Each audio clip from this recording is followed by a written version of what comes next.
2 new legendary accessories are being added to Rise of Kingdoms. But there's a small problem. You probably want to use them, but already have accessories built for all your 5 marches. So what do? Join me to find out.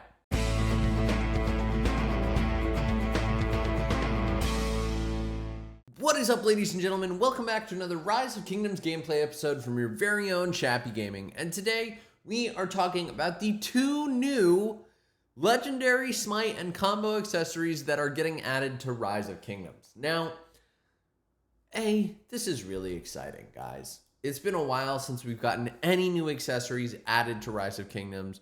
As you can see, the accessories that we have today are the ones that have been here for a long time. You've got the Immolating Plume, which was probably the most recent one that's been added. That's enabling ranged attack, but everything else has been kind of the same for a long time. Now, this is exciting because we see Lilith finally investing in new mechanics that they've added to the game, right? We have Arthur with combo attack damage, but he doesn't really have a whole lot that gives him a benefit to it. Well, Lilith has added a brand new Delta formation to make sure that he has a benefit for his combo attack damage, right? They are massively investing in these new mechanics, which we love, right? Smite damage was released with William Wallace as a new kind of talent tree, but it's all been based on this benefit that you get to your arch, right? That was the normal formation. And so you used your arch formation for that. And now they've added the pincer formation, which also benefits smite damage. So them releasing new accessories that favor these actually makes sense. Now, what's interesting here is you don't see any mention of new accessories that are actually going to benefit your Mighty Heal functionality either, right? Because remember, they are investing in the 3 pillars. So you have Mighty Heal, which in theory is for archers, or True Damage, which is also in theory for archers. But that's not mentioned here. They're really just investing in smite and combo accessories. So archers, sorry, it's not looking good for you guys. But that's where the good part ends. The problem with this is whereas with armaments, they've added a system to make it so, yeah, if you want to swap this to, let's say I want to go in here, I'm going to swap Pulverize for, I'm going to go over here and I'm going to throw it on the pincer formation, right? I can do that, right? We can use these conversion stones, which makes a lot of sense, right? When they add new mechanics, they want to enable you to also go ahead and use them. The problem with these 2 new pieces of equipment, the Hero's Hill and the Saddle of 1,000 Blessings, is that there's no way to do that. And the bigger problem is actually different from that of an armament. Because with an armament, if they introduced a new mechanic and it was like, okay, I have to start from scratch and actually go ahead and build out this new set, okay, such is life. The bigger issue with a new piece of equipment is that you have to replace something that you're already using. And that's where the biggest problem comes in, right? If I look at my equipment set right now, I have the Greatest Glory Forged.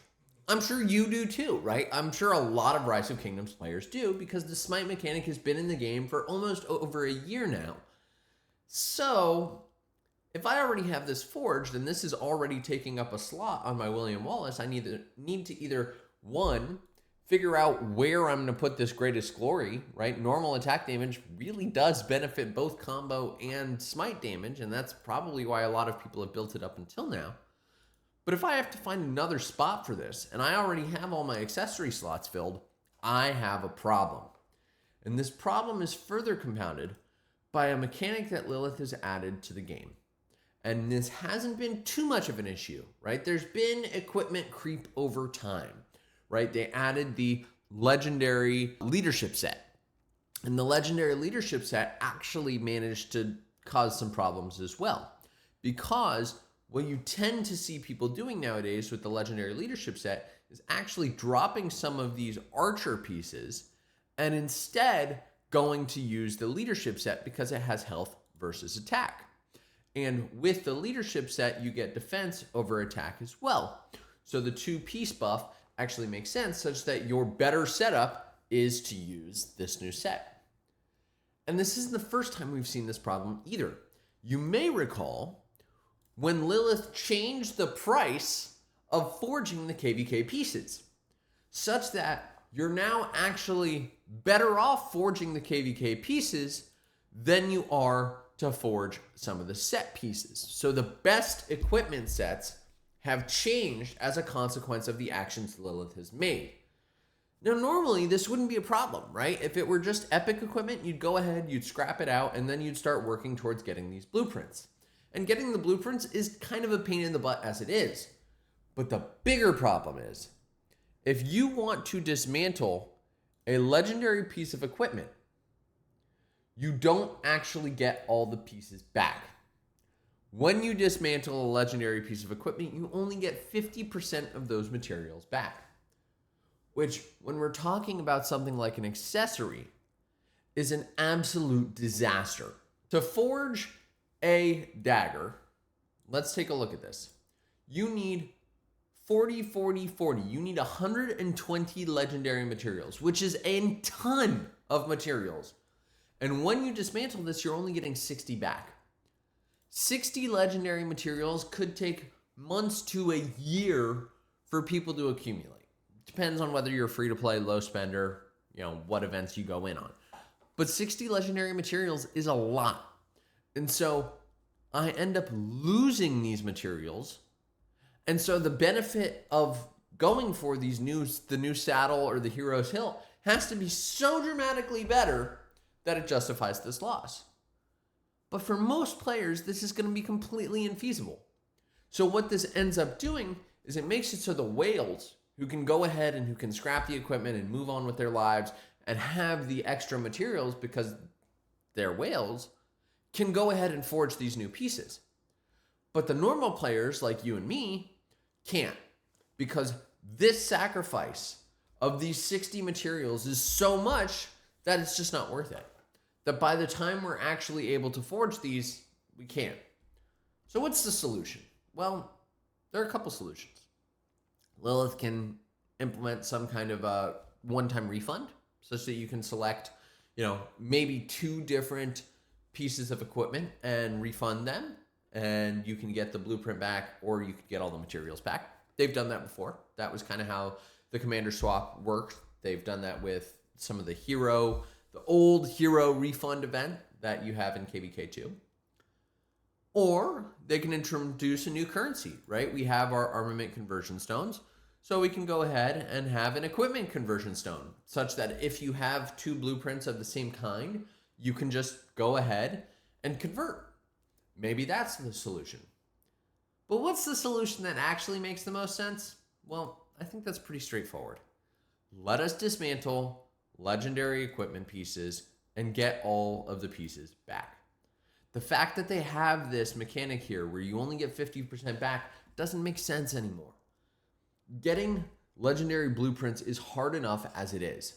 And so if they just change it to make it so the only challenge is really the legendary blueprint, but that you can get all your materials back, then players, free to play, whales, etc., can start working towards having the meta equipment set regardless of their spending level without having to go through and sacrifice.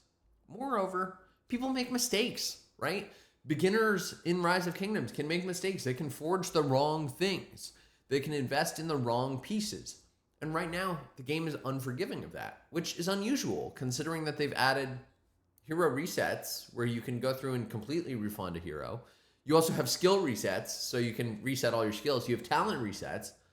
Why are there not equipment refunds or equipment resets?